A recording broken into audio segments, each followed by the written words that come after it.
Welcome back to समाचार 2.0। आप सभी को मेरा नमस्कार। मेरा नाम है देवेश सिंह। आप देख रहे हैं समय समाचार का न्यूज सेगमेंट। यहाँ पर मैं आपसे देश और दुनिया की सबसे इंपॉर्टेंट खबरों पर बातचीत करता हूँ। तो अगर आपको आज वाली वीडियो पसंद आ जाए तो इसे लाइक जरूर करना, और अगर आप चैनल पे नए हैं तो इसे सब्सक्राइब भी कर लो, क्योंकि हमको जल्दी से 1000 सब्सक्राइबर्स पूरे करने हैं। चैनल मोनेटाइज होने के इतू सा करीब है, तो अपना सहयोग दिखाओ। सबसे पहले आप सभी को गुड़ी पाड़वा की हार्दिक शुभकामनाएं। इसी के साथ आज की सबसे पहली खबर की बात करूं तो इंडिया में तीसरी वैक्सीन लॉन्च होने जा रही है। अभी तक इंडिया में 2 वैक्सीन का इस्तेमाल किया जा रहा था, लेकिन अब तीसरा वैक्सीन स्पुतनिक 5 जो रशिया में बना है उसे इंडिया इंपोर्ट करने वाला है। शुरुआती में उसे इंपोर्ट किया जाएगा, उसके बाद उसे इंडिया में बनाना शुरू कर दिया जाएगा, डिपेंडिंग अपॉन कि उसका असर कितना है और वो कितना ज्यादा कारगर है।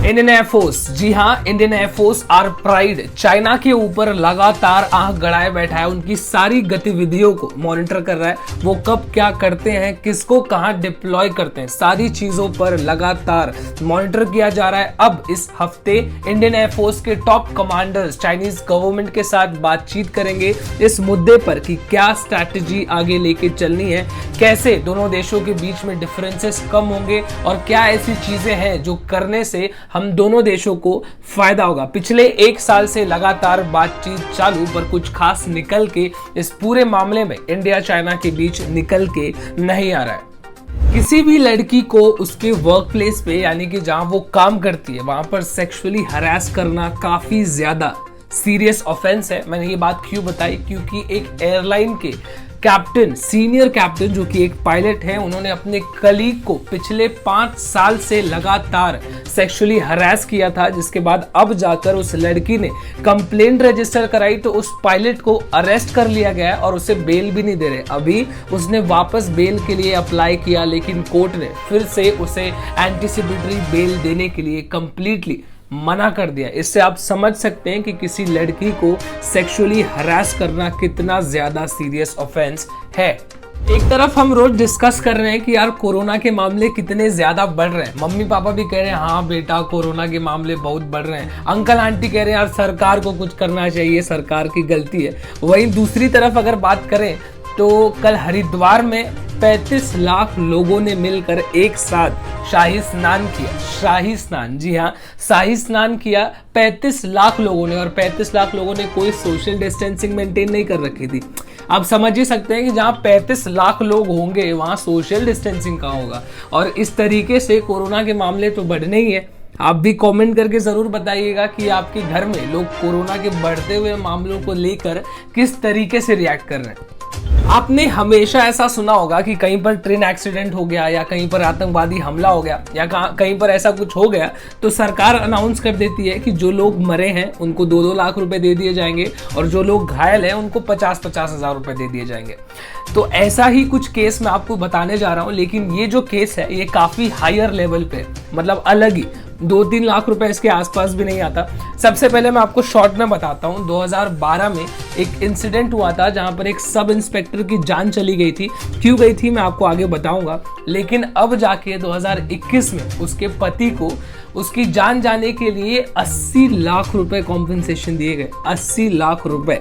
अब मैं आपको डिटेल में बताता हूँ। तो 2012 में बोरीवली एक्सप्रेस हाईवे के पास ये सब इंस्पेक्टर, इनकी उम्र 26 साल थी बस, वो खड़ी थी और एक बाइक चलाने वाला काफी ज्यादा तेजी से रैश ड्राइविंग करते हुए बाइक लेके आ रहा था। उन्होंने उसको रोकने की कोशिश की। उसने हेलमेट भी नहीं लगा रखा था, लेकिन उसने बाइक रोकने की जगह और ज्यादा तेज कर दी और उस पुलिस ऑफिसर को टक्कर मार दी, जिसके बाद उनको तुरंत हॉस्पिटल ले जाया गया। लेकिन हॉस्पिटल में जाने के बाद काफी चोट लगने की वजह से उनकी जान चली गई, जिसके बाद 2012 में उस लड़के के खिलाफ केस रजिस्टर किया गया और अभी वो लड़का बेल पर बाहर भी है। उसके पति ने, उस लेडी पुलिस के पति ने 60 लाख रुपए इंश्योरेंस कंपनी से क्लेम किए।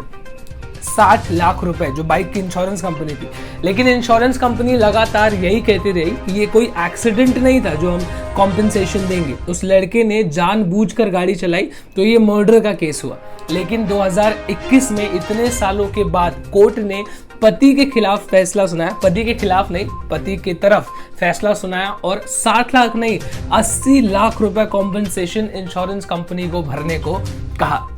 उत्तर प्रदेश से काफी ज्यादा शॉकिंग ही खबर है। आप सुन के देखिए, फिर डिसाइड कीजिएगा शॉकिंग है या नहीं। तो उत्तर प्रदेश के मुजफ्फरपुर गांव में एक 25 साल की लड़की ने अपनी जान ले ली। तो इसमें नया क्या? नया ये है, और जो शॉकिंग बात मैं कर रहा था वो ये है कि वो लड़की जब सुसाइड कर रही थी तो विंडो से बाहर उसके पति और देवर दोनों फोन से वीडियो बना रहे थे कि वो सुसाइड कर रही। तो उसने अपनी जान ले ली, वो मर गई। उन्होंने पूरी वीडियो बनाई और उसको सोशल मीडिया पे अपलोड कर दिया। क्यों किया पता है? क्योंकि उनको ये बताना था कि इसका मर्डर हमने नहीं किया है, वो खुद ने अपनी जान ले ली उसने। इसके लिए वो सुसाइड कर रही थी तो वो वीडियो बना रहे थे, उसको बचा नहीं रहे थे, ये बताने के लिए कि ये खुद से मर रही है, हम इसको नहीं मार रहे। जिसके बाद पति और देवर दोनों भाग चुके हैं। पुलिस ने लड़के के पिता और माता दोनों को, सास ससुर को अरेस्ट कर लिया है। लड़की के परिवार वालों का कहना है कि लड़के वाले बहुत ज्यादा लड़की को दहेज के लिए परेशान करते थे, जिसकी वजह से उसको अपनी जान लेनी पड़ी। जिसका था तुमको इंतजार मैं हूं ना, नहीं, जिसका था तुमको इंतजार वो फैसला आ गया है ना। जी हाँ, 10वीं और 12वीं के बच्चों के एग्जाम्स फाइनली पोस्टपोन कर दिए गए हैं। अब 10वीं 12वीं के बच्चों के एग्जाम्स मई एंड में लिए जाएंगे और वो जून तक चलेंगे। एजुकेशन मिनिस्टर वर्षा गायकवाड़ ने ये डिसीजन सुनाया। चीफ मिनिस्टर उद्धव ठाकरे से मुलाकात करने के बाद एक वीडियो में उन्होंने कहा कि ये डिसीजन हमने स्टूडेंट्स, पेरेंट्स और कई सारे सहकारियों से बातचीत करने के बाद फाइनली लिया है। हमको ऐसा लगता है कि बच्चों की जान ज्यादा इंपॉर्टेंट है एग्जाम से। अभी तक उनको ऐसा नहीं लग रहा था, लेकिन अब उनको ऐसा लग रहा है कि हाँ चलो, इनका जिंदा रहना जरूरी है। फिर अब फाइनली बच्चों के एग्जाम्स को पोस्टपोन कर दिया गया है। HSC, SSC के बच्चों के एग्जाम्स मई एंड में लिए जाएंगे। So congratulations. MVA Maha Vikas Aghadi, जी हाँ, महाराष्ट्र की सरकार, सीएम उद्धव ठाकरे और उनके deputy chief minister Ajit Pawar ने मीटिंग्स होल्ड करी, जहां पर इस बात को लेके काफी ज्यादा स्ट्रिक्टली डिसीजन लिया जा रहा है कि मिड वीक से, यानी कि हफ्ते के बीच से, मान लीजिए आज ट्यूसडे है तो वेडनेसडे या थर्सडे से पूरे महाराष्ट्र में कंप्लीटली लॉकडाउन लगा दिया जाएगा। जी हाँ, इस मुद्दे पर काफी स्ट्रिक्टली डिसीजन लिया जा रहा है। फिलहाल अगर आप इस 1-2 दिन में कहीं निकलना चाहते हो तो निकल जाओ। दीदी से हुई है 2 गलतियां मेरी नजर में और इलेक्शन कमीशन की भी नजर में, जिसकी वजह से इलेक्शन कमीशन ने दीदी को पूरे बंगाल में 24 घंटे तक कोई भी रैली या प्रचार करने के लिए कंप्लीटली बैन कर दिया है।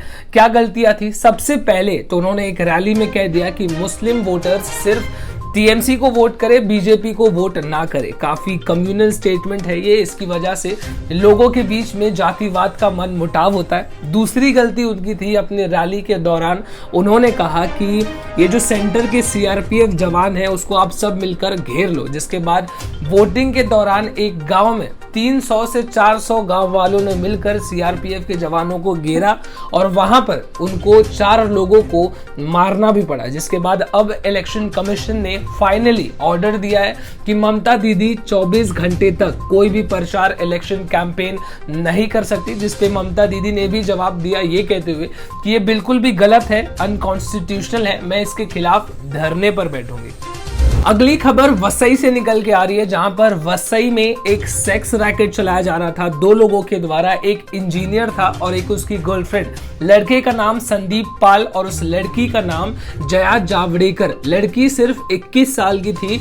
ये दोनों मिलके सेक्स रैकेट चला रहे थे। मैं आपको बताता हूँ कि कैसे ये सारी चीजें की जा रही थी और कैसे आप ऐसी चीजों से बच सकते हैं। सबसे पहले तो वो ऑनलाइन लड़कियों से पूछते थे कि क्या आपको जॉब चाहिए। अब जिसको जॉब चाहिए होता था उनको वो इंटरव्यू देने के लिए वसई में बुलाते थे। इंटरव्यू उनका लिया जाता था, उसके बाद उनकी फोटोज क्लिक की जाती थी और फोटो क्लिक करने के बाद उन लड़कियों के फोटोग्राफ्स को फोटोशॉप का इस्तेमाल करके उसे एडिट किया जाता था और ऑब्सीन फोटोज बनाए जाते थे, यानी कि गंदे फोटोज, जिसके बाद उन लड़कियों को ब्लैकमेल किया जाता था वो फोटोज सेंड करके और उनसे प्रोस्टिट्यूशन करवाया जाता था।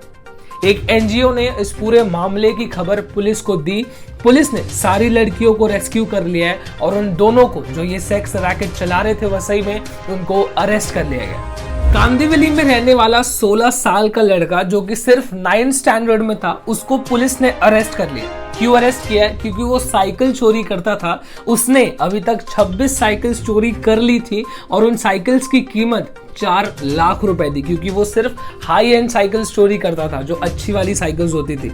16 साल का ये लड़का ड्रग्स लेता था, जिसकी वजह से उसको पैसे चाहिए थे ड्रग्स लेने के लिए, तो वो साइकिल चोरी करता था, उसको बेचता था और ड्रग्स लेता था। पुलिस ने बताया कि एक कंप्लेंट की वजह से उसको अरेस्ट किया गया।